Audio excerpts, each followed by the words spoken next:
अरे मोरे रामा हो राम।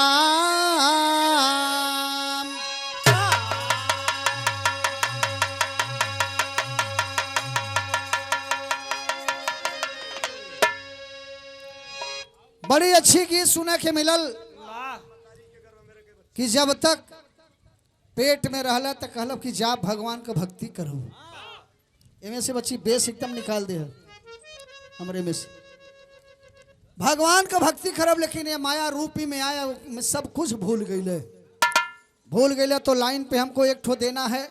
बस 5 मिनट एक इस लाइन पे देंगे, उसके बाद एक गीत आपको दूसरी गीत सुनाऊंगा मैं।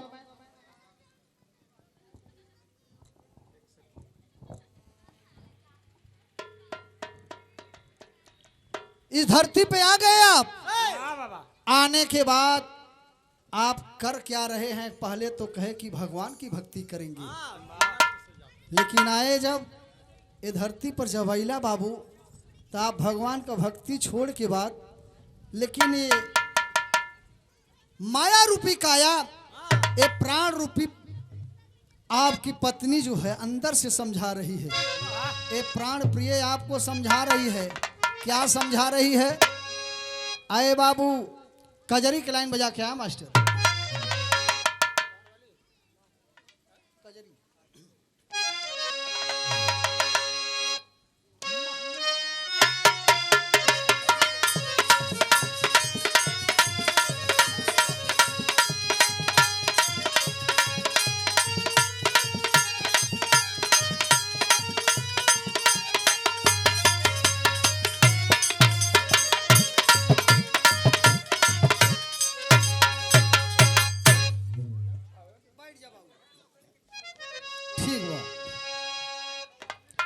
अच्छा भाई, मन बात हमरा उ है।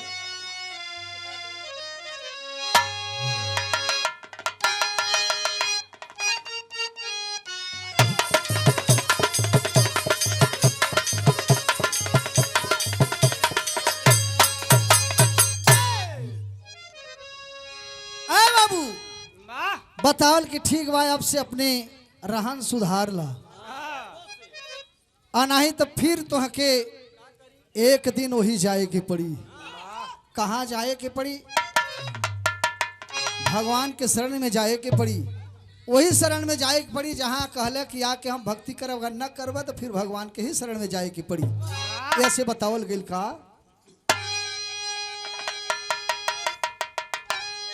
कहाँ कैसे, अरे कैसे नहीं हरावा में दीनावा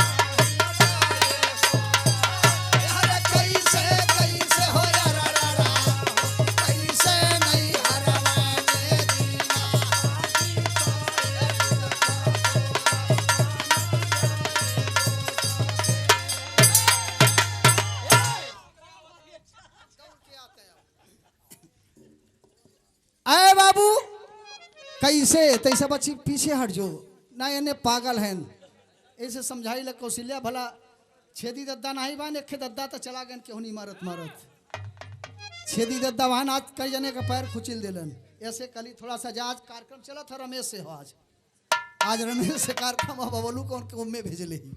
कहना है मेरी अलग अंदाज है, हर कलाकार का एक अलग अंदाज है। कजरी में इनकी अलग अंदाज है, रमेश जी की अलग अंदाज है, लेकिन मेरी अलग एक अंदाज है। मैं कभी नहीं, मैं छंद के साथ गाता हूं और वो छंद गाता हूं कि आप लोग उसको अच्छी तरह से समझेंगे। बच्चा बच्चा एक एक शब्द समझेगा। क्या कवि जी का कहरा लाइन में लिखल पहली लाइन का, अरे खिड़की बंगला में नवठे दिल दीप जलई बुआता खा परे।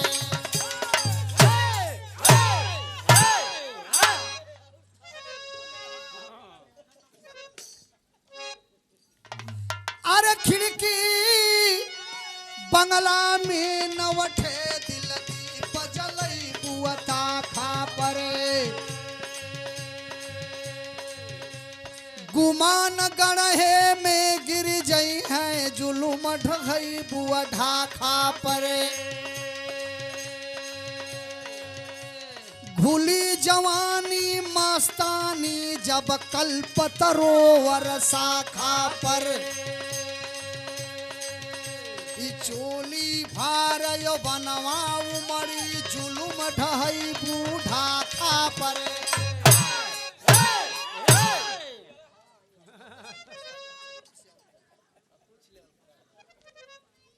भूली जवानी मस्तानी जब कल्प तरोवा शाखा पर चोली भार यो बनवा उमड़ी जुलुम ढहईबू प्रभु के शरण में ना जाइबू एक दिन तू जहई की पड़ी कहे ना जा दोनों सखी आपस में तकरार करते हैं प्राण और मन दोनों कहते हैं मन कहत हो जाई कि ना जाई कहत हम ना जाब तो प्राण कहत एक दिन जाए की पड़ी तो लेकिन कहना क्या है तो इसे बता के अलाव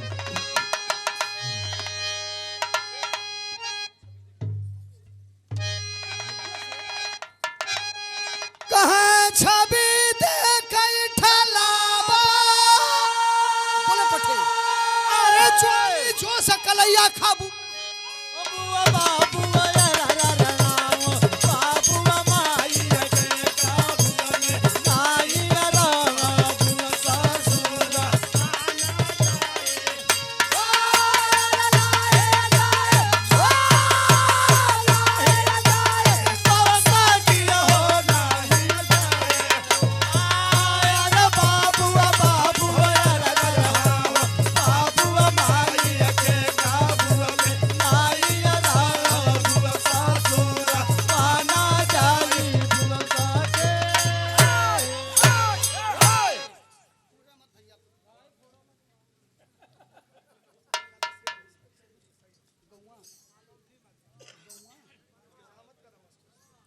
ये देखें बहुत रुपए का पुरस्कार आप चौधरी बाबू पन्हवा के धरती से भैया चरणों में भैया के चरणों में पार बार पलगी प्रणाम बा उपस्थित जनता का हो खाए जात हो कुछ हमरो नाम से खा लो तो हम अच्छा चरणों में सौ बार पलगी प्रणाम बा उपस्थित जनता जना यथा उचित प्रणाम आशीर्वाद धन्यवाद बा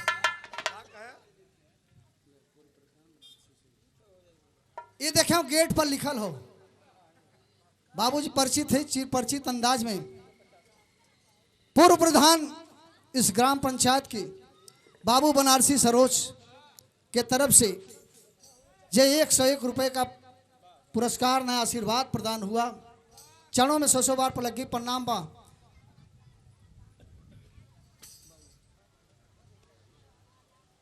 ए बाबू दीनानाथ यादव दियाओं के धरती से बहुत सारे रुपए का आशीर्वाद मिला चरणों में 100 बार पर लगी प्रणाम बा छवि देख ठलाबू आए सखी अगर न जाबू तो देखा छवि ये कैसा हो काया रूपी के अगर उमंग चढ़ी तो तो छवि देख ठलाबू ये जवानी जोश कलैया खाबू ये बस में केहू के न रही जवानी अब बाबू माई के काबू में नहीं रहबू आज की बात सुन रहे हैं कि अगर घर की इज्जत रख दें तो लड़कियां इज्जत रख सकती हैं और नहीं बेटे का क्या लिए हो अगर बेटी चाहे तो घर की इज्जत रखती है बेटी न चाहे तो इज्जत घर का नहीं रह पाएगा भगवान सबको बेटी देती हैं लेकिन बेटियां इस धरोहर है इस धरती की धरोहर है इसलिए कहा गया कि आखिरी में कि बाबू माई के काबू में नहीं रहबू लेकिन अगले लाइन में कवि जी लिखने का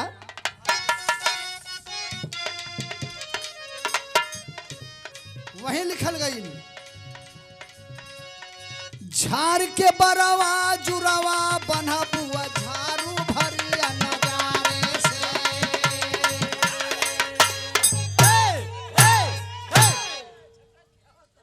अरे झाड़ के बरवा जुरवा बना बुआ जादू भरिया नजारे से कसर की सारी पहिरन सरबुआ सौदा लेवे बाजारे से ठग तोहरे यौवन में लगी है भगबुआ भला किनारे से, डगर में ठाड़ी पछतैबू तू बेकाबू ठगहारे से। अरे बाबू ये डगर में जाके ये बेकाबू ठगहारा कौन है? जे ऊपर वाले जो आज जिसकी पूजा हुई है, ये बेकाबू ठगहारा है। घुस जाएंगे दिल में, कहेंगे ये काम करो वो काम करो, भूल जाओगी माया, लेकिन प्रभु की भक्ति के लिए सुधार करना होगा आपको। डगर में ठाड़ी पछतैबू तू बेकाबू ठगहारे से, लेकिन नहीं। दामोदरपुर के वसुंधरा से बड़े बाबू अंशु डीजे के तरफ से देखा 101 रुपए का आशीर्वाद, चरणों में 100 बार पलकी प्रणाम बा। उपस्थित जनता जनार्दन के यथाउचित प्रणाम आशीर्वाद धन्यवाद बा माई। जे देई वहु माई के पलकी बा, जे न देई वहु के पलकी बा।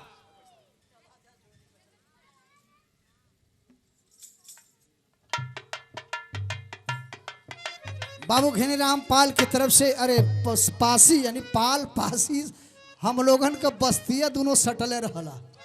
हमारे सटल हमारो ओरी एक में हो, जहाँ देखा तो अक्सर देखबे सटले रही है बिरादरी। भैया हमारे हनीराम बाबू की तरफ से 101 रुपए का पुरस्कार प्रदान भइल। ये तीसरी बार पुरस्कार, बड़ा सम्मान, बड़ा प्रचार भी आवत हो हमारे भैया का। बच्चे में से बेस निकल जाए, एकदम खत्म हो। देखें 101 रुपए का पुरस्कार बहुजन समाज पार्टी उत्तर प्रदेश, रमाशंकर पासी, जिला महासचिव, जनपद संत रविदास नगर भदोही से निवास, पसियान कला, मल्लूपुर असनाव बाजार। वाह भाई वाह। ओहू में हमार कार्यक्रम भइल है, लोही कार्यक्रम में हमार और बिजली जी का बगीचा में, असनाव बाजार के पीछे बगीचा में आपकी पहलवान रहे, वही गांव के पहलवान रहे ना।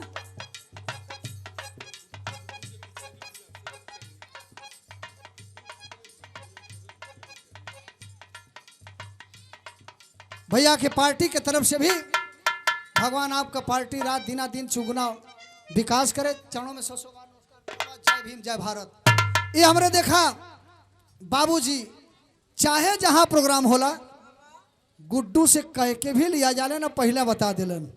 और हमारे कार्यक्रम का बड़ा शौकीन भी हैं, जहां कार्यक्रम हो जरूर जी हैं। ये हमारे गुड्डू बाबू जो कि ब्लॉक में रहते हैं, बड़ा मेरा संबंध है और बहुत संबंध है, पुराना संबंध है। पिताजी की तरफ से 101 रुपए का आशीर्वाद प्रणाम भेज। चरणों में 100 बार पलगी प्रणाम बा। भैल का बाबू कहाँ पहुंचली? आए बाबू डगर में ठाड़ी पछतैबू तू बेकाबू ठगहारी सी। ये बेकाबू ठगहारा किसी के बस में नहीं है, लेकिन लिखल का गईल कहाँ ढेर थोड़ा बदना में, अरे तुहरे जिया के करी है कामी कहे नामिया नामी हो, नामिया खानदान में दगिया तू अल्लाह गाई बुआ ससुरा वाना जा।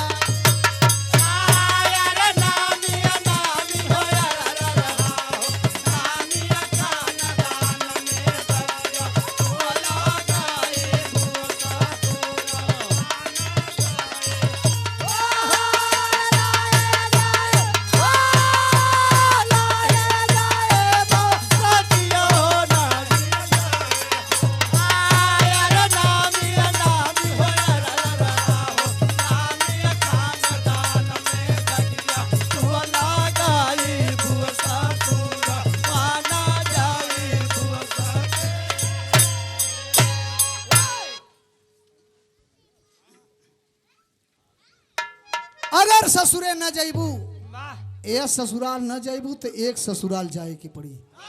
ऐसे कहल गई कि नहीं नामी खानदान में दगिया तू लगेबू। अगर नैहरे में रहबू तो नामी खानदान कितना कह रही का मतलब है कि अपने ससुरे नहीं जाते। ससुराल हम ये मानव जाति के लोगों का ससुराल, सबका एक ससुराल जाना है।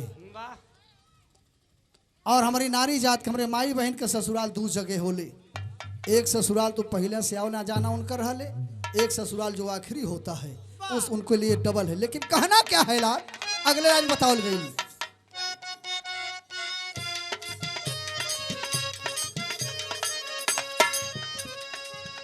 अरे थे थर करी हैं चारों ठग रग रग से नहीं हर नगरी।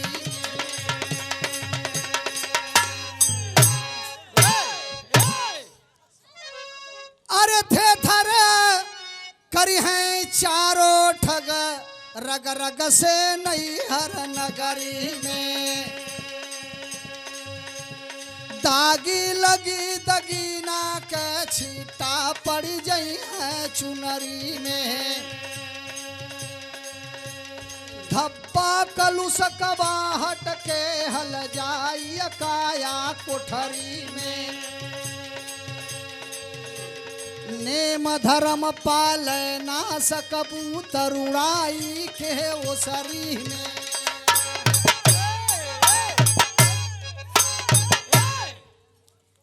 आए बाबू, अगर नेम धर्म पाले ना सकबू, जो इस धरती का नियम है, यह ससुराल का नियम है, में नियम कानून से न रहबू तो बहुत बदनामी हुई। लेकिन भैल का नैहर में रह के तू सब कुछ कहा सकलू, लेकिन एक चीज फुआ कहा जाइबू, मौसी कहा जाइबू, बहन कहा जाइबू, लेकिन एक चीज न कहबू। कभी जो लिखने का न कहबू ससुर नैहर में रह के बताओल गई।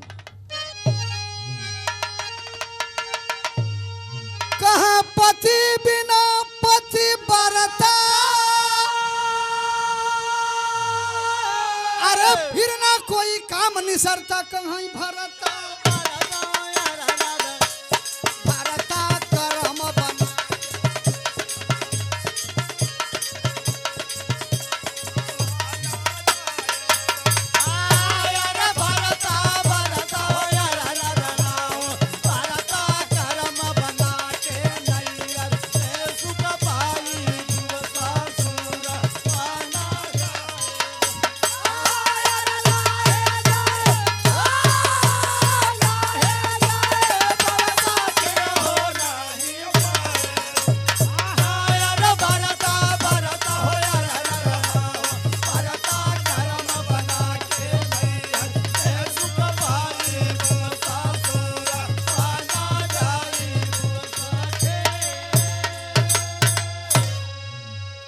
देखें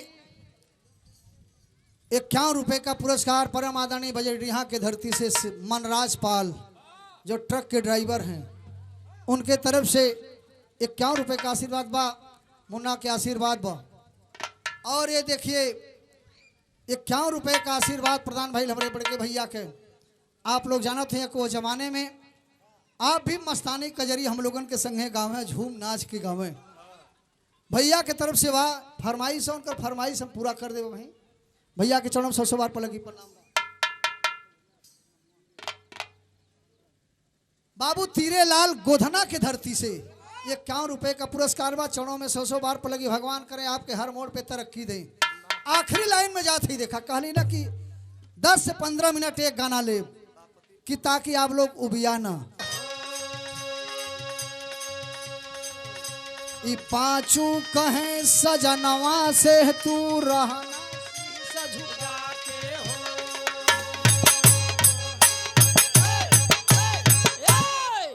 आए बाबू, इसलिए कहा गया है कि पांचू कहें सजनवासी। वह समय जब वो भले समय में डोलिया में डोली एक ही तरह का होता है। एक डोली वही 4 कहार, 4 कहार। अब वो 4 कहार वाला डोली तो दूर हो गए, बंद हो गए, लेकिन उसी को प्रस्ताव देते हैं कभी लोग। और हम लोग भी जानते हैं, मैं भी उसी डोली में शादी करने गया था, डोली में बैठकर। लेकिन 4 पहिया रहता है ना, उसमें बैठते कैठे लोग हैं, अलग है। बताया जाता है कि लेकिन अंतर इतना है, एक डोली जो है अगर जा रही है बारात तो एक दूल्हे के आगे सारे बाराती आगे चलते हैं और दूल्हा पीछे चलता है। लेकिन एक ऐसा है, अगर जनाजा जाता है तो दूल्हा आगे जाता है और बाराती पीछे से जाते हैं, और नहीं तो जब बारात जाती है तो बाराती आगे चलते हैं और दूल्हा पीछे रहता है। और जब इसीलिए कहा गया कि अंतर इतने हैं। कवि जी आखिरी लाइन में लिख लें का,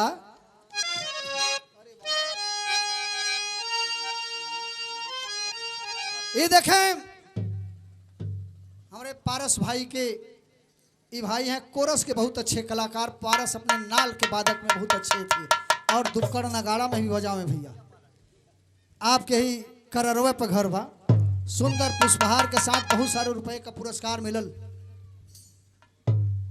चारों में 100 बार पर लगी प्रणाम बा। बताओ गई आखिरी लाइन में कहा पैसा आवत हो भैया, हमारे खलीफा भैया पैसा है। रुक जाए 1 मिनट।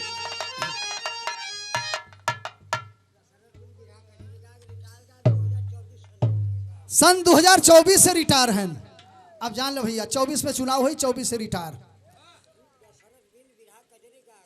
दशरथ गोधना के धरती से दशरथ बिंद बिरहा कजरी सम्राट गायक, इनके टक्कर में उसमें क्यों टिकट ना रहा है। अब छोड़ दे तो सब 20 बने का भैया, 24 सन के लिए बस।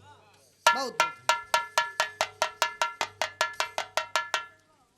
जमाना था हर गांव में कम से कम 4 गवैया रहते न कजरी का भैया, गलत कहीं।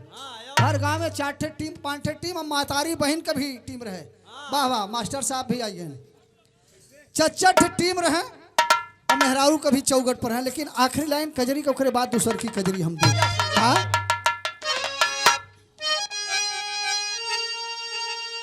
कहे लखलो चित्र मेरा निराला, अरे वही गया श्रृंखला माला कहाँ हीरा हीरा रा रा रा रा काला हीरा लाल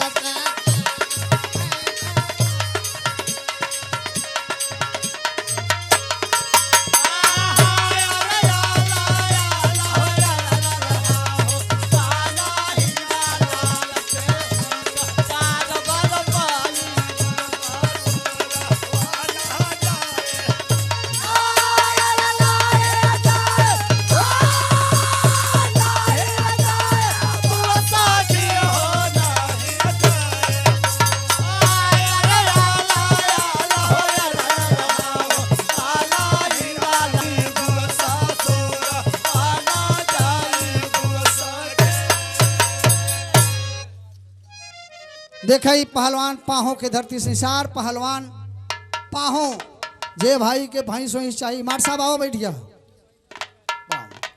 जे भाई के भैंस अगर चाहिए तब पाहों आरा मशीन के लगे, इनकर सबका भैंस हमेशा बनल रहे पहलवान के। जे आके ले बहुत सारे रुपए का पुरस्कार बा पहलवान के पार्टी तो से बार बार पलटी पर नाम उपस्थित जनता जे यथा उचित प्राम आशीर्वाद धन्यवाद बा लगा क्या बा ना कुल चीज रहलिन, सब चीज कहो गाभिन बियाइल सब कुछ मिली। हाँ लगेन से लेके आजा मास्टर बजा के बस।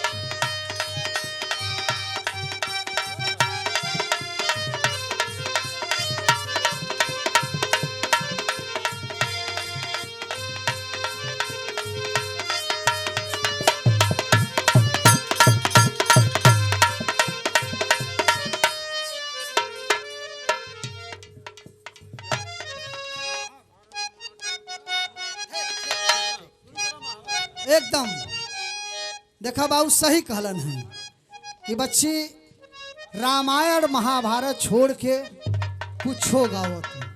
हम कहा ठीक बाबू, हम जानता ही महाभारत रामायण तो टीवी सीरियल से आप लोग देखले होगा।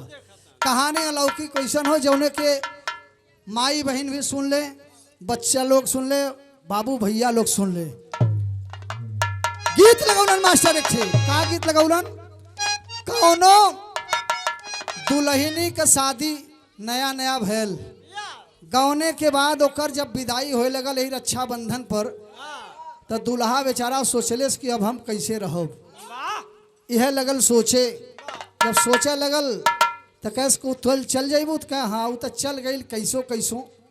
जाके सखी सहेली पूछलिन कि बोला तोहरे सैया जी कैसन रहलन, कह उनकर बतिया मत पूछा। मास्टर वह गीत लगौलन, कह बतावा तनकर कहानी बताओ तन बस 2 लाइन, चटनी हो 1 लाइन, ओकरे बाद बस 15 मिनट में वो गाना हमार खत्म। खात खात उन्हें सबके खाए के आवे में हम गाना अपन दे देब, कहना है।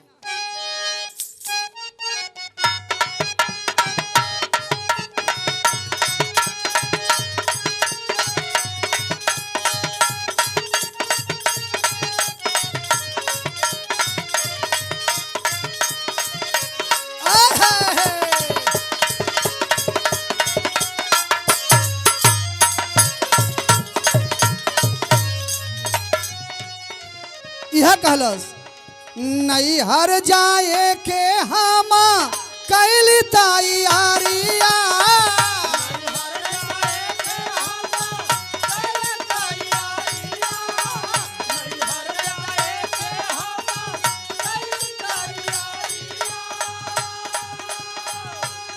ये देखे पिंटू पासी बाबू गोधना के धरती से 51 रुपए कमाया प्राप्त बा, चरणों में 100 बार पर लगी प्रणाम बा।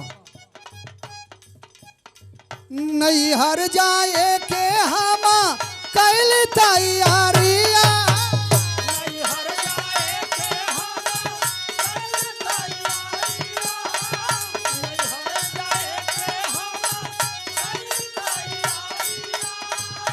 गाड़ी लेके अइले मोरे भैया, अचरे से मुहावा, अचरे से मुहावा तो पी के रोवे लगल सैया।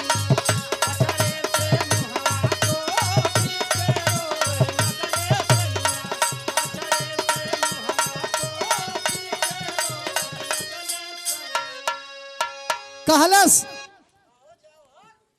ए नहीं कजरी सुनी है, कहला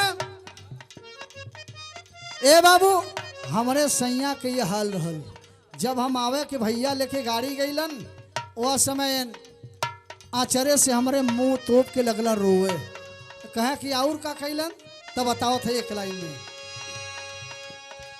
कि अरे माइया बहिना गई उनकर लाई कनका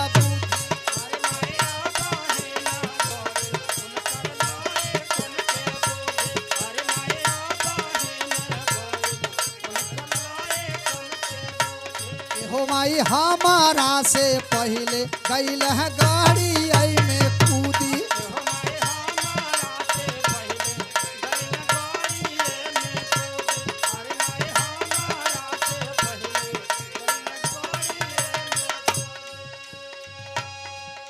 देखिए बाबू आदर्श, जिनका नाम ही आदर्श, आदर्श बाची के तरफ से ये देखिए बहुत माया प्राप्त है। बाबू गंगा माई के पानी की तरह हलत रह लाल कहल गई,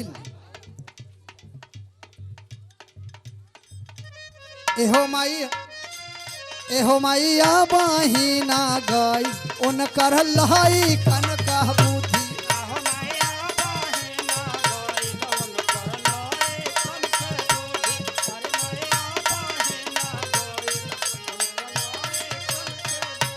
एहो माई हमारा से पहले गईलन गाड़ी आई में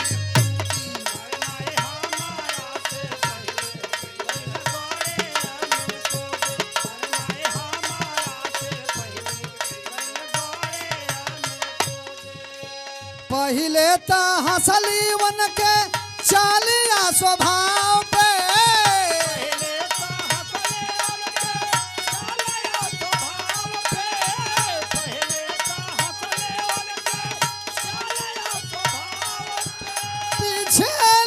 छूटे ले रोवैया, अचरे से मुहवा, अचरे से मुहवा तो पी